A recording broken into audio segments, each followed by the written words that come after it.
I can't even believe that I am saying this, but in the last week, like literally the last 7 days, I have become completely obsessed with the entire Kardashian family. I went from not even knowing which sister was which to knowing every bit of drama about every boyfriend and baby daddy any one of them has ever had. I am like obsessed. I used to be so against watching reality TV because I really believed it like burned your brain and it destroyed your brain cells and it was a complete waste of time. But I'm gonna be, again, I cannot even believe these words are coming out of my mouth. I have never been more motivated and inspired in my business than I have in the last week after watching The Kardashians. I'm watching The Kardashians on Hulu. It's the one I'm watching. I haven't even started the old one yet. So what I want to do is share with you 7 things that I observed, 7 business lessons that I have learned over the last week watching The Kardashian show. They are so good at business, you guys. Number 1, they're masters of creating discontent, okay?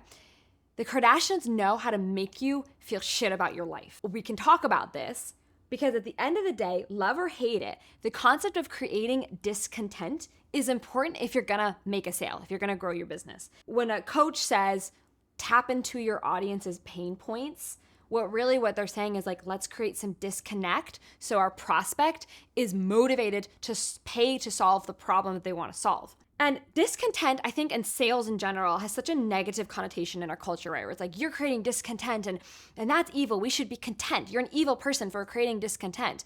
And that's the general narrative. So I get why you might think that. But if we believe that what we do is good, what we sell is good, we sell products and services or courses that are changing people's lives for the better, why wouldn't we want to create a scenario that encourages and supports someone to take action, to change their life? If we really believe our programs or services or whatever it might be are going to help the people that we're serving, why wouldn't we want them to be in a space where they want to change their life and be improved and have their problems solved? Now, of course, if you don't believe in what it is you're selling and you don't really have faith that it's going to help them, then yeah, you would feel weird about needlessly creating discontent. But I have no problem, and I don't even need to create discontent. Like, you guys come to me because you are discontented with how your businesses are running and you want me to help you run better businesses and make more money. So I don't even have to create discontent. I just have to point out the discontent you already have with your status quo. And the Kardashians are masters at it. They have no problem doing that, and I love that for them. Business lesson number 2. Leverage what you do have to get more. Okay, so obviously we all know what Kim Kardashian leveraged at the beginning of her career, but let's be real. She leveraged something and then they all leveraged something and then they've been continually leveraging things for like the last 20 years, okay? We get all the opinions on what Kim Kardashian did and that's fine, but you can't deny that they're really damn good at leveraging opportunity. You see it all over the show. They get an opportunity to be in a talk show, they somehow turn it into a whole big thing, right? They're just so good at taking a tiny crumb of opportunity and turning it into something big. Now, let's think about what you've got going on in your business. Don't do what Kim Kardashian did to get started, obviously. But what do you have that you can leverage to create more opportunity? And I'm going to give you a specific example. If you have an Instagram following of 1,000 people, a Facebook group of 200 people, and an email list with 15 people, where is your leverage? Obviously, it's on your Instagram. Leverage your Instagram to get a ton more followers. Focus on Instagram. What most people don't do is they don't leverage. They just throw shit at a wall and hope it sticks. You want to be strategic and say, okay, what do I have, 1,000 Instagram followers, that I'm going to leverage? And I'm not speaking out of my ass here. This is exactly what I did. I have a massive email list of 300,000 people. I have a Facebook group with like 350,000 women in it. My Instagram's about ready to hit 100,000 followers. I'm really good at creating leverage, but what I did a long, long time ago is I picked the one platform that had slightly more leverage than the other ones, and I grew that one. So leverage. This one was so big for me. This is lesson 3. You see this everywhere on the show, the way they talk to each other. Watch their language and their mindset. It is unbelievable. It takes one to know one, but if you know what to look for, you see it everywhere. I'll give you a specific example. 2 of the Kardashians, Kim and Khloe, were talking about somebody that they knew. And they said specifically, they were talking about Kanye, but what they said was, he gets what he wants exactly how he wants it, which a lot of people would take as a negative thing, like, oh, wow, he's so selfish. And that's what I was expecting Kim to say, right? I was expecting her to say, yeah, he's so selfish. He gets whatever he wants exactly how he wants it. But she didn't say that. She said, good for him, which means that Kimberly is operating at a level where she is comfortable with the idea of getting what she wants, and she celebrates people for getting what they want, which is a whole nother, like, it's a whole nother up level for me. And I could talk about this for a really long time, but it's just, I think in our culture, and the average person is so uncomfortable for asking what they want and for allowing themselves to receive what they want. And I am fired up and ready to start getting what I want in life, because why not? Why not? Why haven't I? I don't know. I could talk about this a long time. Lesson number 4 that I noticed is that all the Kardashians are super comfortable with being uncomfortable, especially when they learn a new skill. I think a lot of us, I know a lot of you guys, my students, you guys are so uncomfortable with being uncomfortable. And I've been there. I'm still uncomfortable with being uncomfortable. But I think that, and I'm just going to be honest if that's okay, I think that your fear of being rejected and your fear of just putting yourself out there and doing something new and maybe looking silly is keeping you from a lot of things. And I have to say, I'm pretty comfortable with being uncomfortable, but I saw it at a whole new level while watching the Kardashians. For example, Kim Kardashian was invited to host SNL. She's not a comedian. She was super uncomfortable. She had to do a whole long monologue and be funny, and it was so stressful to her, but she did it, and she learned a new skill, and she got a lot of exposure because of that. So the other one, where was it? Oh yeah, Kris Jenner filmed herself singing a Christmas album. She's not a singer. It was so out of her comfort zone. It was freaking hilarious. I loved it. But they just don't take themselves too seriously, and they're very comfortable with being uncomfortable, which is how they grow. So in your own life, to bring it back down to your business, maybe you're uncomfortable going live, go live.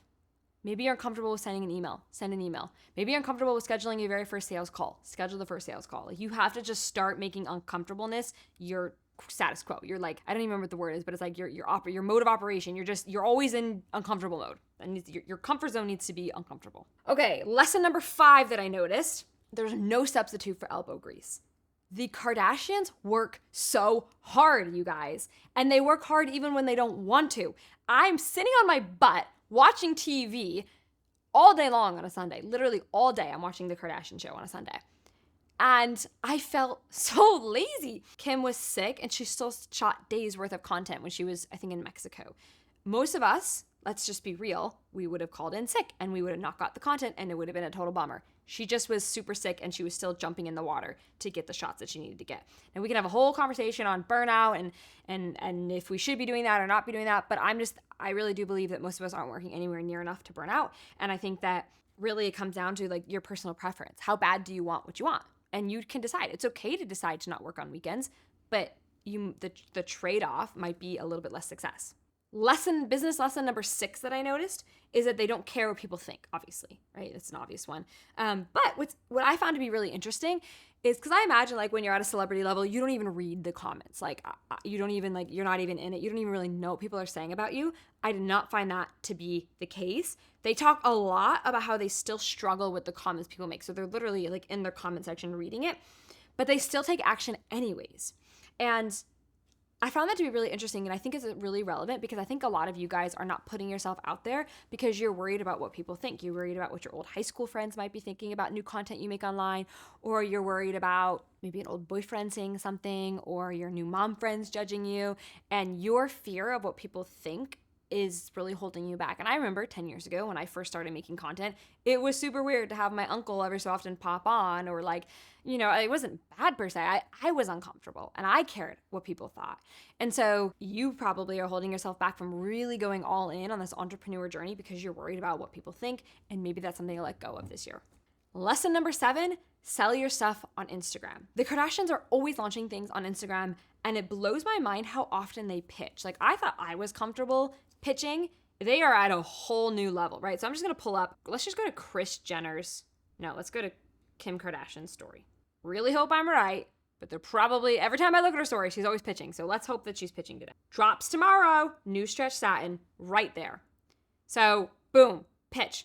And look, I'm not a noob at this. I make about $200,000 per month from selling digital products on Instagram. So, like, this is my job, and they're still better at it than I am. I'm still impressed. They're always so much further along the path than I am. And I thought I was comfortable pitching, but they take it to a whole new level. By the way, if you want to see how I sell $200,000 worth of digital products per month, I am putting a link in the description to that. You can take a look at that. It's called my Passive Income with Instagram course, by the way. Clearly, I'm obsessed. I'm a new Kardashian fan. Never thought, and I, like, vomit a little just saying it, but I just have to be honest.